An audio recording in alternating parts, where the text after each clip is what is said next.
Assalamualaikum warahmatullahi wabarakatuh. Halo semuanya. Perkenalkan, nama saya Nurul Husna dengan nomor induk 190102531. Materi hari ini adalah bunyi. Setiap hari kita tidak pernah lepas dari apa yang dinamakan suara atau bunyi. Seperti bunyi gesekan daun yang tertiup angin, kucing yang mengeong, suara-suara yang sedang berbincang-bincang, kendaraan yang lalu lalang, suara alunan musik, benda yang jatuh ke tanah, burung berkicau, gong yang dipukul, gitar yang dipetik, ataupun suara-suara lainnya yang bersahutan satu sama lain. Suara atau bunyi diterima oleh salah satu panca indera kita, yaitu telinga. Bagaimana suara atau bunyi itu dihasilkan? Dan bagaimana kita dapat mendengar suara atau bunyi? Bunyi atau suara dapat didengar karena ada 3 hal. Yang pertama, adanya sumber bunyi. Sumber bunyi dihasilkan oleh suatu benda yang bergetar. Contohnya paling sederhana untuk mengobservasikan bunyi adalah bunyi yang ditimbulkan dari karet gelang yang dipetik. Ketika sebuah karet gelang yang dipotong, kita renggangkan dan kita petik, maka karet gelang tersebut akan bergetar dan menghasilkan bunyi.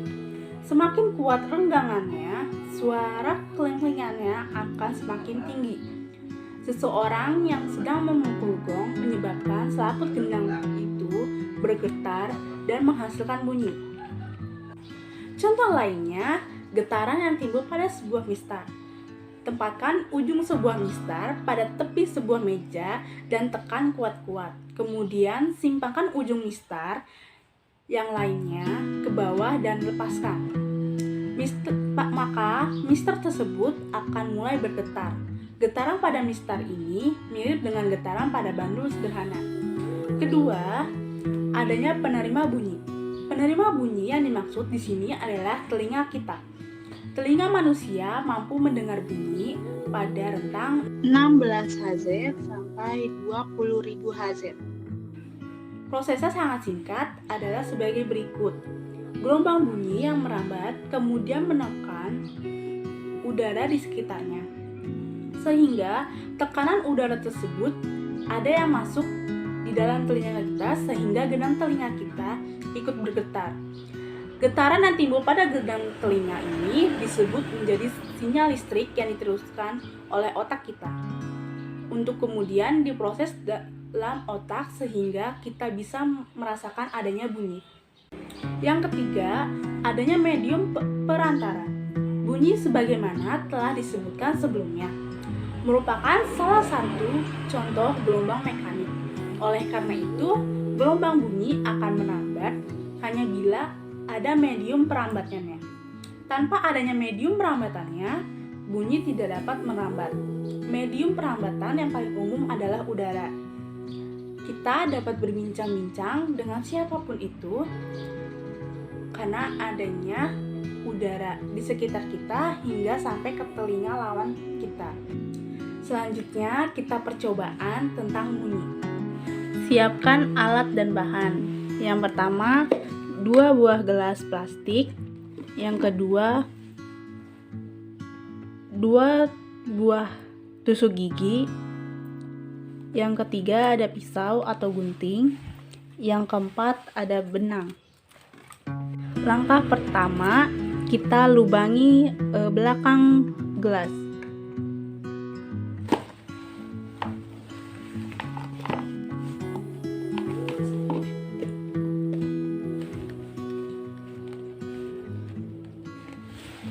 Yang kedua, kita ambil benang secukupnya.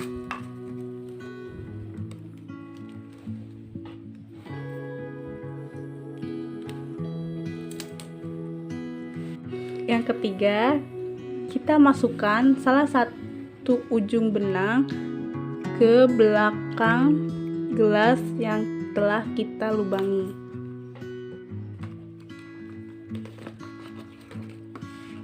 Lalu ikat ke satu tusuk gigi.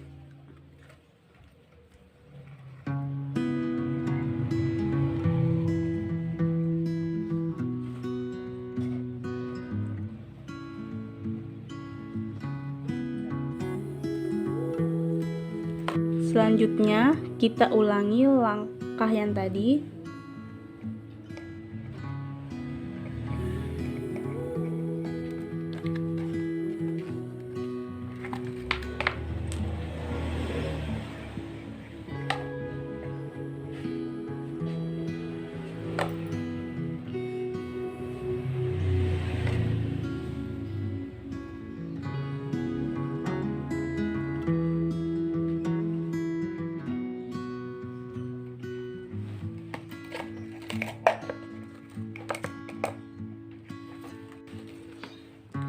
Selanjutnya, minta bantuan orang lain untuk memegang salah satu gelas untuk menarik tali sampai renggang.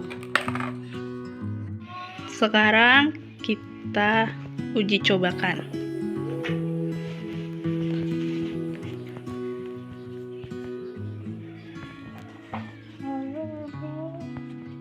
Kedengeran tidak? Kedengeran. Aku ngomong apa? Aku bisa bersikap. Bener.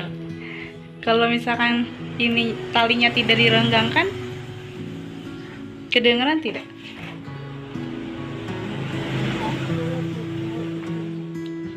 Tidak. Tidak. Kita coba lagi.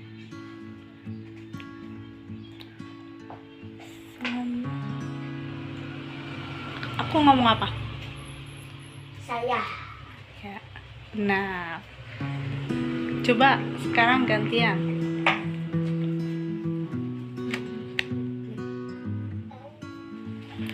Kedengeran? Karena talinya direnggangkan. Nah, dari hasil percobaan kita, kesimpulannya adalah suara dapat dihasilkan karena adanya perantara. Nah, perantara yang kita uji coba tadi adalah tali.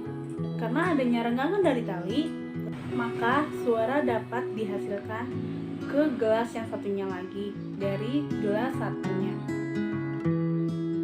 Maka dari itu, suara dihasilkan karena adanya perantara. Sekian dari saya. Wassalamualaikum warahmatullahi wabarakatuh. Dadah.